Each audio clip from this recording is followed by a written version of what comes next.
screen actors. How do good actors play emotions on screen? They don't.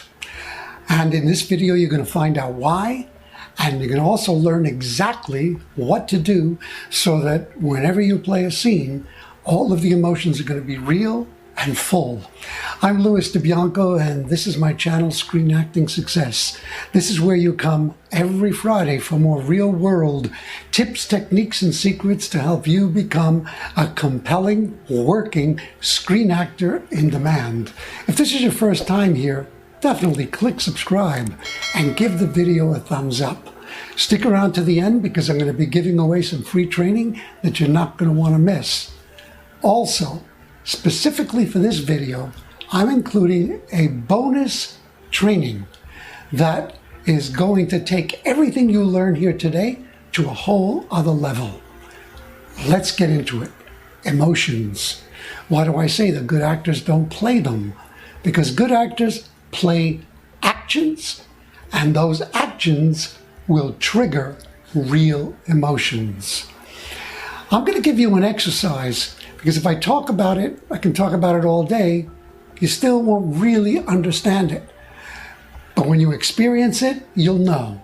This exercise was created by a famous actress. She was also a legendary acting teacher, Uta Hagen. U-T-A-H-A-G-E-N. She, with her husband Herbert Berghoff, who was also a well-known actor, created the Herbert Berghoff Studios in New York City, and that school is still going strong, and many famous actors study there.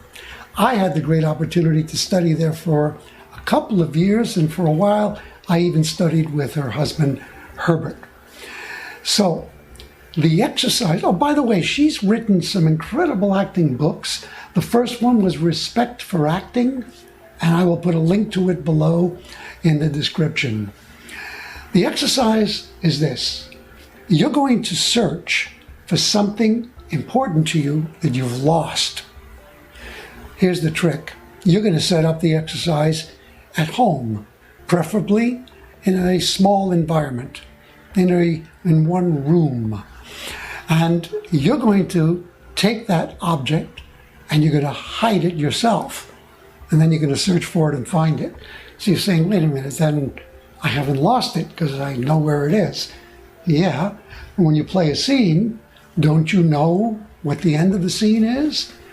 And if you saw my previous video where I talked about the bad acting habits, one of them is anticipation. And when you're playing truly in each moment, you're not anticipating the outcome, you're discovering it.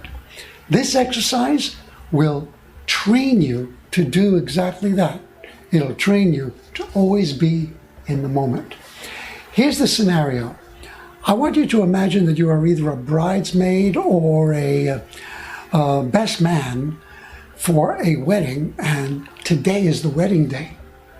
You have been given the responsibility to hold the wedding ring until that moment when, well, the couple seal their marriage. And now you're at home and you're all excited and you're getting ready, you're getting dressed, you look in the mirror, you feel great about the way you look, and the next thing you do is you go to retrieve the wedding ring, and it's not there. So what do? Well, you're going to launch yourself into a search for it. So I want you to set it up like this. Get a ring and hide it somewhere. Put it somewhere. That's the hiding place. Then choose about 4 or 5 other specific locations in that room, like a dresser with many drawers in it, a bookshelf, a desk with several drawers and paper and other objects inside. Things that you can really look at and look through. And then set yourself in motion. Start searching for the ring. Make sure that you're not thinking about the ring and where you placed it, but all you're doing is committing 100% to the action of searching through the different objects. You may even go to a closet and go through different jackets and shirts and look in the pockets to hopefully find the ring there. Here's a hint. Always expect to find the ring. Expect the outcome to be good. That will set you up to really begin to experience the true feelings that happen when you don't find it, and also that wonderful feeling of relief when you actually do find it. Think of the stakes, they're pretty high. Imagine if you have to go to the wedding and tell everybody that you don't have the ring, that you lost it. You're letting down one of your best friends. And what is everyone there going to think about you? That's what's at stake. So do the exercise. Come at it with an open mind, what I like to call a beginner's mind. No judgment at all, and watch the magic happen. So now you're probably asking yourself, yeah, okay, that's great. Those are physical actions. But when I audition, I'm usually standing in one spot. And when I actually play a role in a film, often my scenes are just with one person, and maybe we're sitting there looking at each other and we're not moving around very much. Right. But when you approach a scene like a professional, first you find the intention, which is that one thing that you want more than anything else, you must get from the other person. And then you identify the obstacles, and after that, you pick tactics that you're going to use each time you meet an obstacle to get to your final goal. And those tactics are actions. They're inner actions. In one moment, you may be pushing the other person away. In another one, you might be drawing them closer to you. In another one, you might be stabbing them with your words. In another one, you might be embracing them with what you say. All of them are actions. And if you play each one full out, commit to it 100%, then the scene will be real, and whatever happens at the end will happen not only for the audience, but it'll happen for you. And it'll be so rewarding. If you've gotten value from this, definitely leave your takeaways in the comments below. Share them with other people, and that way the video becomes more visible and others can get value from it as well. I promised you some free training. On the screen, you see the image of the ebook that I wrote, which is all about, it's a guide, a detailed guide, 21 pages on how to become confident and masterful at doing self-taped auditions. It has everything in it, the do's, the don'ts, the lighting tips, the what you need to do to make sure you have great sound. Plus, I give you a list of all the gear that I use, and I even give you a complete diagram of the setup I use when I do my own self-tapes and when I help other actors self-tape here in my studio. You'll find a link to the book below. Click on it, download the book, and then use it to become a master at self-taping. I also promised you a bonus training.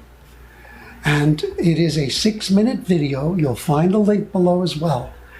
And in that video, you're going to actually go inside Uta Hagen's class, and you're going to watch and listen as she directs a student through the exercise that I just gave to you. You're going to watch the master herself do it. Well, you're going to watch a student, an actress, do it, and you're going to get to see her do it 2 times. That is going to be absolutely invaluable to it. To it? No, to you. So watch that video, do the exercise, and I would love to know how it works out for you. I know that if you commit to it, you're going to quickly become a stronger, better actor, a more compelling actor. I'm also putting a link below to my latest online course, that is Self-Taping Mastery. The book will give you everything that you need to do it yourself. And it is going to definitely give you confidence and skill. The course takes a deeper dive, and then I'm also there in each module, taking you by the hand, step by step, guiding you toward your success. And you'll also have the ability then to reach out to me and ask me questions, which I definitely will answer.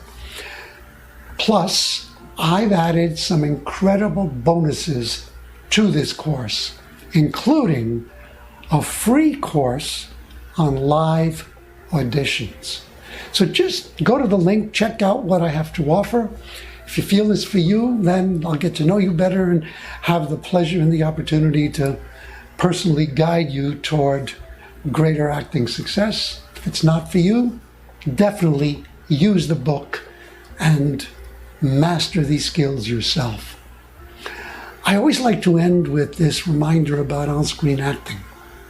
Actors feel that dialogue is so important that they get tense about it. The dialogue is important, but it's secondary to the inner life that you bring to the dialogue. What's below the lines and what's between them. So whenever you have a script in your hands, the first thing you want to do is feel it, then say it. If you feel it first and you say it, you'll mean it. And when you feel it, say it, and mean it, you'll book it. Go out and create a stellar on-camera career. Let me know about it so that I can celebrate your success along with you.